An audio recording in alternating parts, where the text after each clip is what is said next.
আজকাল আমার হয়েছে বাবা, সারাদিন টই টই করে ঘুরে বেড়াবি, ইরি জমিন ঘাস হয়ে ভরে গেছে, দুইটা কামলা দেওয়া তাও পাচ্ছি না, দেখি সামনে যা কাউকে পাই নাকি।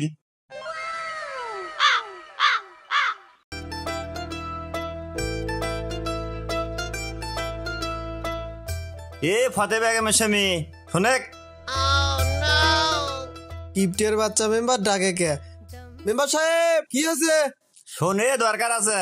কি আছে মেম্বার সাহেব, ডাকিচ্ছেন কৃষক? আর কইস না, ইরির জমিন ঘাস হয়ে ভরে গেছে, কামলা পাচ্ছি না ঘাস তোলার। এ আমার শরীর আর কুলোয় না, 3টে বউ আর 17টা চলবেন না, আমি খুব বিপদ আছি রে। দুইটা কামলা তো কোটে পামো? কামলা পাওয়াই তো মুশকিল, দেখি খোঁজ নিয়ে। মেম্বার সাহেব 2টা চ্যাংরা আছে, আপনি কইলে পাঠিয়ে দেই। পাঠিয়ে দেন মানে এতক্ষণ কি শুনলু? টাকা পয়সা যা লাগে সব দমো, তুই ব্যবস্থা করে দি। মেম্বার সাহেব টাকা দেওয়া লাগবে না, ও 2টে বলদা, খালি খাবার দিয়েন। ভালোই তো, ফিরি ফিরি দুটো কামলা পাচ্ছি, হাই আসত টাকাগুলো বাঁচলো। আচ্ছা ঠিক আছে, তুই নিয়ে আয়, হাই পেট ভরে খিলাম মনে। তুই যে কিপ্টের কিপ্টে, খাওয়ার ভয়ে হাগিস নে। ঠিক আছে মেম্বার সাহেব, সকালবেলা কামলা 2টা আমি নিয়ে আসবো এনে, আপনি সকালের খাবার দিয়েন। আচ্ছা খাওয়ার চিন্তা করিস নে, খিলাম মনে। কত ওরা খাইবি ওরা?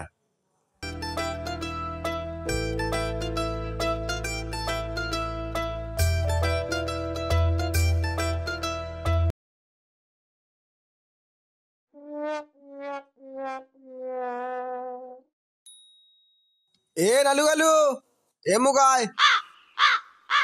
কিরে ভাই ডাকে কে? কি ভাই ডাকো কে? কাম আছে রে, আয় খাওয়া দিবি, চিন্তা করিস নে, মেম্বার সাহেবের কাম। মেম্বার সাহেবের কাম তাই নাকি? আজ তাহলে সেই খাওয়া হবি। চল চল মেম্বারের কাম খিলেবি রে।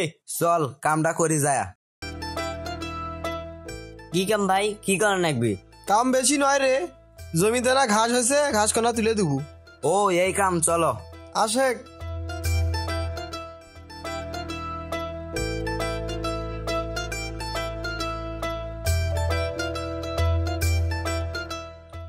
এই জমির কাম।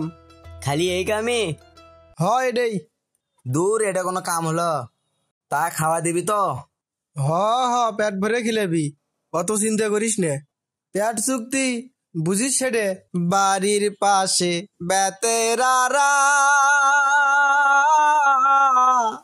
হাল জুইর আছে ছোট দেওরা গো, এত বেলা হয় ভাবি জান, পান্তা নাই মোর পেটে গো, এত বেলা হয় ভাবি জান, পান্তা নাই মোর পেটে। এ গান বন্ধ কর, খিদে লাগছে। এ রিপনক ডাক দে। ও রিপন ভাই, মেম্বারক কন খাবার আনো, খিদে লেগে গেছে। আচ্ছা করছি।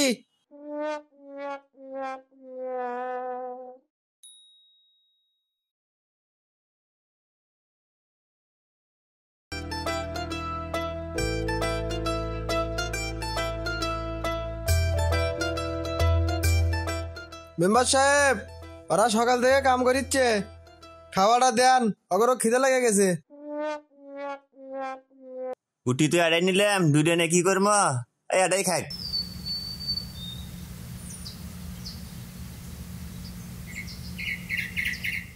কে রে, কি খবর তো করে? কাম কর দূরে গেল? আচ্ছা নাস্তা পানি খায়নি, খায়া বাকি কামটা কর। উটিটা তোরা ভাগ করে খাইস, দেখিস 2জনে 10 সমান ভাগ করে খাইস। আয় ওইটা বসে খাই। দেখ, তুই নেবো এই ভাগ, আমি নেবো এই ভাগ।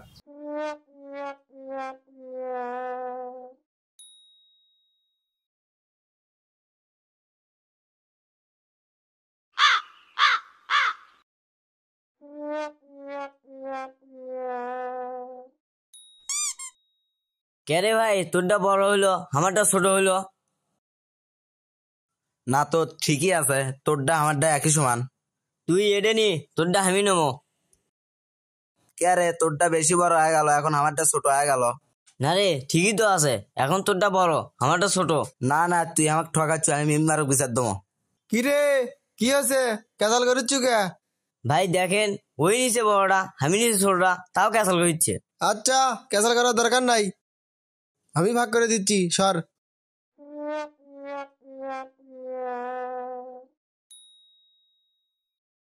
এ তুই নি এডে, তুই নি এডে।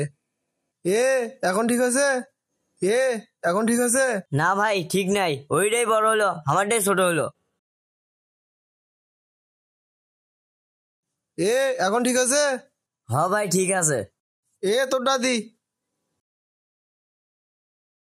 এ এখন ঠিক আছে? হ ভাই ঠিক আছে। না ভাই ঠিক নাই, আমারটা ছোট হয়ে গেল, ওরটা বড়ই থাকলো। এ তোরটা দে। এ এখন ঠিক আছে? হ ভাই এবারে এক কেজি ঠিক আছে। আমারটাই তো নাই, আমার বাঘটা কোনটা গেল? এ তোরটা দি। এ এখন ঠিক আছে? এ ঠিক আছে? হ ভাই একবারই ঠিক আছে। এ এখন খাওয়া হলো, মনোযোগ দিয়ে কাম কর।